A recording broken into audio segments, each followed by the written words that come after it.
Salam sejahtera Malaysia, terima kasih kerana menonton video-video dalam channel ini. Sebelum kita mula, jangan lupa untuk tekan tombol subscribe, share, like, dan komen. Let's go!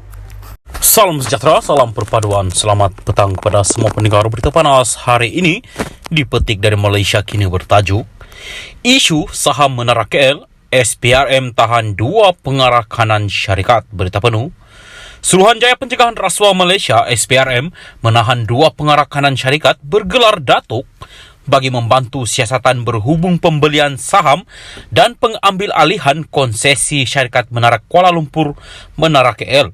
Sumber SPRM berkata kedua-dua individu berusia 49 dan 59 tahun itu merupakan orang tengah yang mengurus urusan suapan dan seorang pengarah urusan syarikat yang dikatakan mengambil ahli saham syarikat Menara KL ditahan di Ibu Pejabat SPRM ketika hadir memberi keterangan.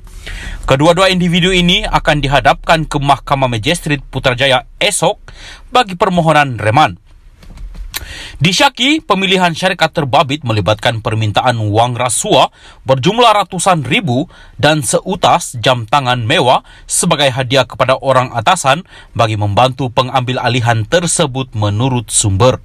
Ketua Pesuruhjaya SPRM Azam Baki yang mengesahkan tangkapan itu ketika dihubungi berkata kes disiasat di bawah Seksyen 16 Akta SPRM 2009. Terdahulu, SPRM dilaporkan telah menjalankan siasatan berhubung isu penjualan saham dan pengambil alihan konsesi penyelenggaraan Menara KL daripada syarikat Menara Kuala Lumpur Sendirian Berhad milik Penuh Telekom Malaysia TM. Beberapa saksi termasuk pegawai kanan TM serta syarikat-syarikat terlibat telah diambil kenyataan bagi membantu siasatan. Sekian berita, teruskan bersama channel ini untuk mengetahui isu panas ini. Salam sejahtera dan selamat malam kepada semua pendengar berita panas. Malam ini dipetik dari syabudin.com.net bertajuk Zahid Hamidi akhirnya sedia untuk berlawan. Pencabarnya bolehlah segera buka bilik gerakan. Berita penuh, Presiden UMNO Ahmad Zahid Hamidi akhirnya bersuara dengan memberi komitmen sedia untuk dicabar bagi jawatan Presiden Parti dalam pemilihan akan datang. Tegasnya, dalam pemilihan sebelum ini pada 2018, beliau juga dicabar 2 ahli parti, tapi keputusannya masih memihak kepada beliau yang kemudiannya menyaksikannya memenangi pertandingan itu. Bahkan kata beliau, kombinasi undi 2 pencabarnya ketika itu yaitu Khairi Jamaluddin dan Tengku Razalik Hamzah masih kurang berbanding undi diperolehnya. Dulu pun saya dicabar juga, 2 orang cabar saya dan undi mereka masih kurang berbanding undi yang saya peroleh. Bukan nak riak, sombong dan takbur maupun ujub, tapi itulah faktanya, katanya lagi. Serentak dengan itu, Ahmad Zahid yang juga timbalan Perdana Menteri menegaskan kuasa untuk menentukan kepimpinan parti terletak kepada kuasa dan suara perwakilan parti di seluruh negara.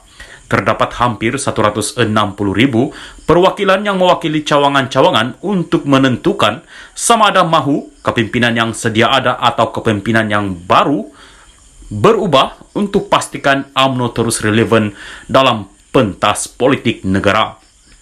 Kuasa mutlak itu adalah kuasa perwakilan tambahnya.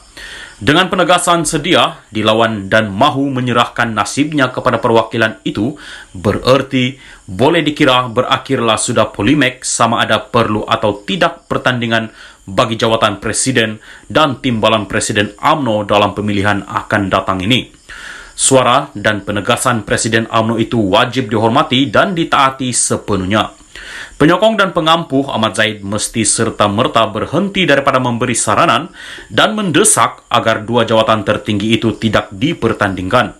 Jika Ahmad Zahid sendiri sudah menunjukkan keterbukaan dan keberanian untuk dilawan, tiada sebab bagi penyokong serta pengampuh untuk tidak turut sama menjadi terbuka dan berani.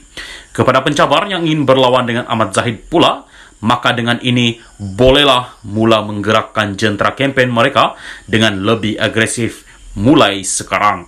Ini kerana pemilihan mungkin akan diadakan sebelum ketibaan Ramadan pada 23 Mac akan datang. tidak sampai 3 bulan saja lagi daripada sekarang. Bilik gerakan di peringkat pusat dan negeri-negeri hendaklah mulai dibuka. Bahkan, duit-duit simpanan juga haruslah segera dikeluarkan. Ingat, yang nak dilawan dan dijatuhkan adalah Ahmad Zahid yang berjawatan timbalan Perdana Menteri.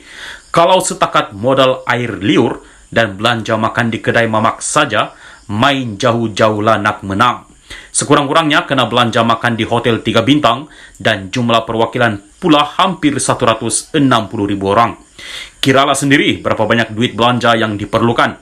Itu belum kira lagi allowance untuk Jenderal Parti yang bergerak siang malam dan hampir tidak tidur serta meninggalkan anak istri semata-mata untuk berkempen bagi pemimpin kesayangan mereka. Masuk berlawan mesti nak menang. Jika tidak, baik bagi Zahid Hamidi menang percuma saja. Lu fikirlah sendiri. Syabuddin Hussein, 5 hari bulan 1 2023. Sekian berita, salam perpaduan daripada saya, admin channel JL TV News.